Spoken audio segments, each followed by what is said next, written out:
Hi, welcome. I'm Bryn. This is Bryn Makes It All. And today I wanted to make a pangolin out of polymer clay. Not just any pangolin though, I wanted her to be rainbow.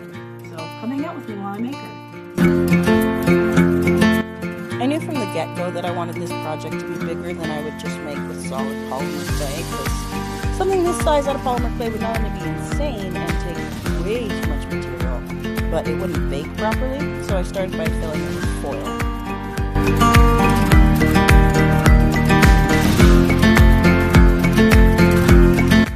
Here you can see her little pangolin body starting to take shape and her limbs, which would not stay attached because I just layered foil, and foil is not adhesive. So I started by putting the clay over her joints, if you will, to keep them on there.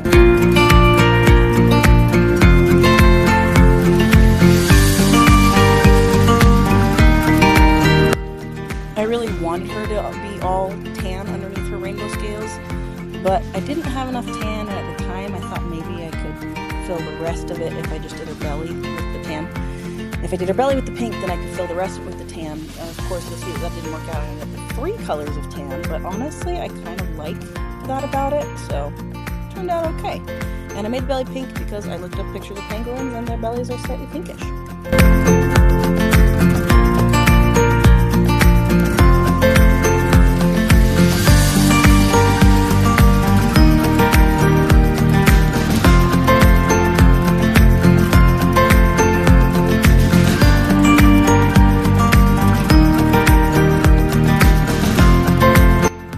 I really struggled with positioning her at this point because I knew I wanted her to be in that like classic pangolin pose where it looked like she's too nervous to ask you a question. I don't know if you know what I'm talking about.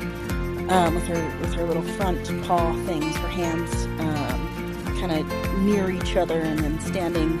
But I wanted her to balance her back legs, and finally that just became unreasonable with the way the rest of her body was balanced.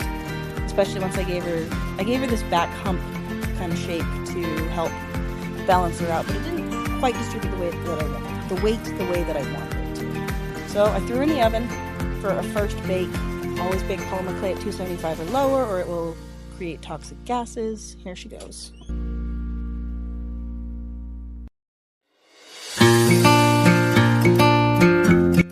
This is the part where I started making her rainbow the clay rainbow for her scales so that I could make her rainbow scales.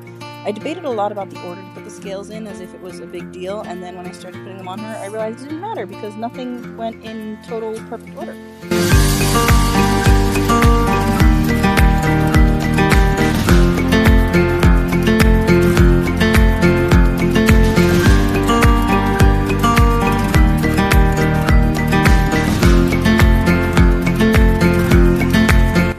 So here I am mixing my colors, and I love a good dark bright rainbow. And I honestly thought that one good gob of clay per color, with 9 colors, was going to be enough. It would make enough scales to cover AmyMay, who didn't have a name at this point, which I won't see. Yeah, it was not even close. So far. My 9-year-old recorded this bit, but unfortunately you can't hear her.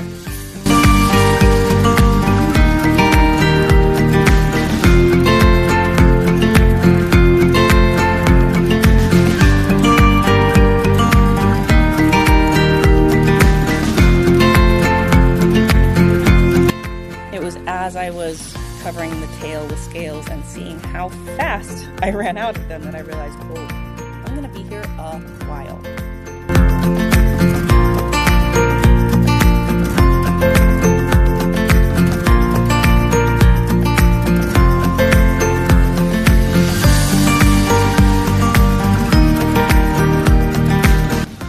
So of course I set to work making massive numbers of scales, and every time I was like, oh, 5 of each one, that's 45 scales, that'll get me a good distance. Yeah, no.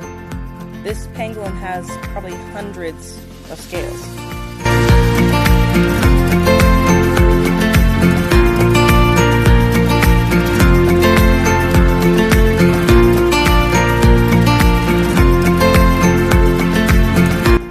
Around this point, her name changed from Amy, which my daughter picked, to AmyMay because I thought it'd be fun.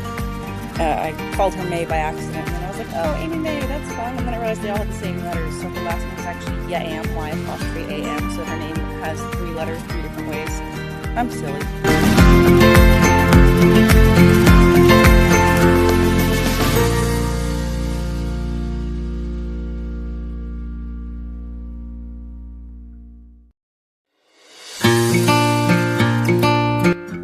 back here has so many scales, and I don't regret it because I did it densely enough that they actually look like scales instead of like polka dots or something. So I got the look I was aiming for overall. I achieved it, but boy did it take some time and some effort and some tired hands.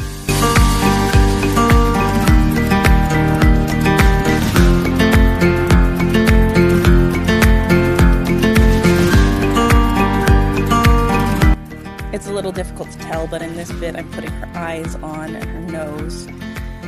Threw her back in the oven, of course, to bake everything up, and then I sprayed her with a satin finish, I think it was, just because I like shiny things. Why not? And then, of course, I had to put those little white dots in her eyes, her little eye shinies.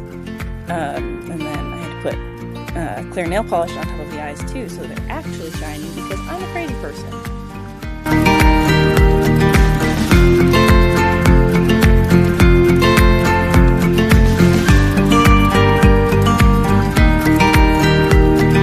Oh, that's right, the paint marker didn't give us good enough white dot, so I had to go back with this dimensional, it's actually fabric paint, to make them really stand out.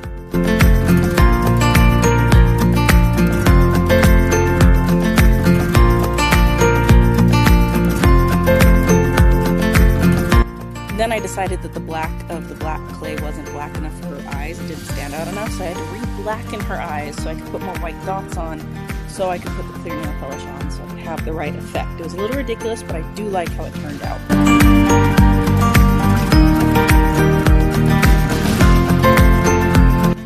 At this point in her process, I was like, oh no, she's missing something. What does she need? I took it to TikTok. I texted my sister. I was like, I don't know what she needs, but she needs something. I was going to put a little bow on her head because she's a girl. And then I decided, no, that's a little too much with her scales. So I got right in there with the glue, and I took a false eyelash and cut it in half, and I wrapped that sucker right up around her eye, which you can see here. And I really do think, silly as it is, the little eyelashes on AmyMay really kind of make her, and I'm so happy I put them on.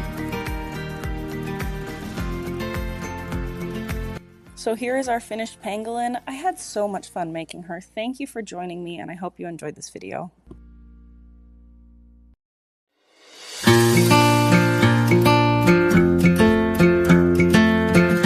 I'm delighted with how she turned out. I think she's so cute. I think the eyelashes really add. This is AmyMay, and she is just so much fun.